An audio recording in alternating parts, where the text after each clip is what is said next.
Hi అండి, నమస్తే. Welcome to my channel Lakshmi Ramana recipes. ఈరోజు మనం ఒక మంచి రుచికరమైన స్నాక్ రెసిపీని ప్రిపేర్ చేసేసుకుందామండి. ఈవినింగ్ టీ టైం స్నాక్గా చాలా బాగుంటుంది. లేదు పప్పు, సాంబార్, రసం అలా చేసుకున్నప్పుడు కూడా సైడ్ డిష్గా చేసేసుకోవచ్చు. ఈరోజైతే నేను క్యాప్సికంతో బజ్జీ చేశానండి. చాలా టేస్టీగా ఉంటుందండి. ఇలా ఉల్లిపాయ ముక్కలు కారం పచ్చడితో తింటే చాలా టేస్టీగా ఉంటుంది. కొద్దిగా నిమ్మరసం పిండేసేసుకొని మామూలుగా మనం మిర్చితో అలాగే అరటికాయ పొటాటోతో బజ్జీ చేసుకుంటూ ఉంటాం కదా అండి, ఆనియన్తో కూడా. ఈరోజు మీరు క్యాప్సికంతో ఒకసారి నేను చేసిన విధంగా ఈ విధంగా బజ్జీ చేసేసుకొని ఇలా ఉల్లిపాయ, నిమ్మకాయ రసం, తర్వాత కారం చట్నీతో తిని చూడండి, చాలా బాగుంటుంది. కాబట్టి ఎలా తయారు చేసుకోవాలో చూసేద్దాము. ముందుగా ఇక్కడ నేను ఒక 2 మీడియం సైజులో ఉన్న క్యాప్సికంని తీసుకున్నానండి. ఈ క్యాప్సికంని శుభ్రంగా కడిగి పెట్టేసేసుకున్నాను.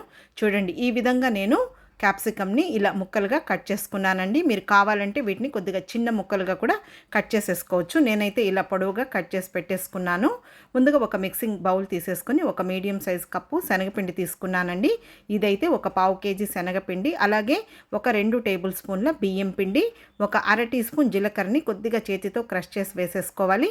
అలాగే ఒక 1/2 టీ స్పూన్ వామును కూడా చేతితో క్రష్ చేసి వేసేసుకొని, ఒక చిటికెడు పసుపు పొడి, ఒక 1/2 టీ స్పూన్ కారం పొడి, ఒక 1/4 టీ స్పూన్ ధనియాల పొడి, రుచికి సరిపడా సాల్టు, అలాగే ఒక్క చిటికెడు వంట సోడా వేసేసుకొని ఇప్పుడు ఇదంతా కూడా బాగా కలిపేసేసుకోవాలి.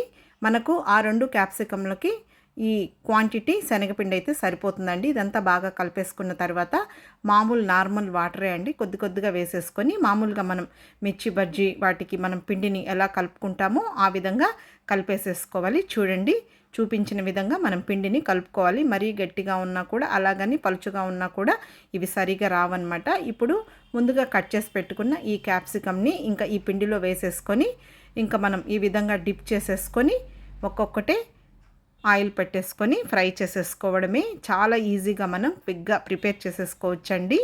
ఇప్పుడు ముందుగా స్టవ్ వెలిగించుకొని ప్యాన్ పెట్టేసుకొని నూనె వేసేసుకోవాలి. మరీ నూనె ఎక్కువ అవసరం లేదండి, తక్కువ అనిపిస్తే మళ్ళీ వేసుకోవచ్చు.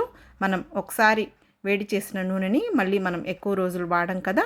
ఇప్పుడు ఒక్కొక్కటి డిప్ చేసేసుకొని ఆ పిండిలో ఈ విధంగా వేసేసుకోవాలి. మంటని ఒకేసారి మనం హై ఫ్లేమ్లో పెట్టకూడదండి. లో ఫ్లేమ్కి, మీడియం ఫ్లేమ్కి అడ్జస్ట్ చేసేసుకుంటూ ఈ విధంగా మంచి కలర్ వచ్చే వరకు ఇలా గరిటతో కలుపుకుంటూ మనం ఫ్రై చేసేసుకోవాలి. హై ఫ్లేమ్ పెట్టామంటే త్వరగా కలర్ వచ్చేస్తాయి. టేస్ట్ అంత బాగుండదండి, కలర్ కాంబినేషన్ కూడా బాగుండదన్నమాట. ఇప్పుడు చూడండి ఎంత మంచి కలర్ వచ్చాయో. మనం కొద్దిగా బియ్యం పిండి కూడా వేసాం కాబట్టి, అలాగే జీలకర్ర, వామ్ వేసాం కాబట్టి చాలా రుచిగా చాలా బాగుంటాయండి.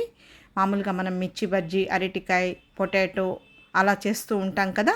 ఈసారి మీరు క్యాప్సికంతో కూడా ఒకసారి చేసి రుచి చూడండి, చాలా టేస్టీగా ఉంటాయండి. చాలా సింపుల్గా క్విక్గా మనం ప్రిపేర్ చేసేసుకోవచ్చు. ఇప్పుడు ఒక టిష్యూ వేసుకున్న పేపర్లోకి షిఫ్ట్ చేసేసుకోవాలి. ఇంకా మిగిలినవి కూడా ఇదే విధంగా ఫ్రై చేసేసుకోవాలి. చూడండి ఎంత కరకరలాడుతూ కలర్ఫుల్గా వచ్చాయి. ఇప్పుడు నేను ఒక సర్వింగ్ ప్లేట్లోకి డిష్ అవుట్ చేస్తున్నానండి. ఇది రాయలసీమ స్పెషల్ కారం పచ్చడి అండి. దీని లింక్ నేను డిస్క్రిప్షన్ బాక్స్లో ఇస్తాను, చూసి ఈ విధంగా క్యాప్సికం బజ్జీ చేసేసుకొని ఈ కారం పచ్చడి చేసేసుకొని రుచి చూడండి, చాలా బాగుంటుంది. ఈ కారం పచ్చడి మిగిలిన బజ్జీలో కూడా చాలా బాగుంటుందండి. అలాగే అలసంద గారెలకు కూడా చాలా బాగుంటుంది. ఇంక ఇక్కడ నేను ఉల్లిపాయ ముక్కలు, అలాగే కొద్దిగా పచ్చిమిర్చి, కొద్దిగా కొత్తిమీరను కూడా సన్నగా చాప్ చేసేసాను. ఇంకా ఇలా నిమ్మకాయ రసం పిండేసుకొని ఉల్లిపాయలతో నంచుకొని ఈ విధంగా కారం పచ్చడిలో డిప్ చేసుకొని తింటే చాలా టేస్టీగా ఉంటుందండి. చూసారు కదా క్యాప్సికం బజ్జీ ఎలా ప్రిపేర్ చేశానో, మీరు కూడా ఒకసారి తప్పకుండా ట్రై చేసి చూడండి. ఈ వీడియో మీకు నచ్చితే లైక్ చేయండి, షేర్ చేయండి. ఇంకొక మంచి వీడియోతో మళ్ళీ కలుద్దాం. నమస్తే అండి.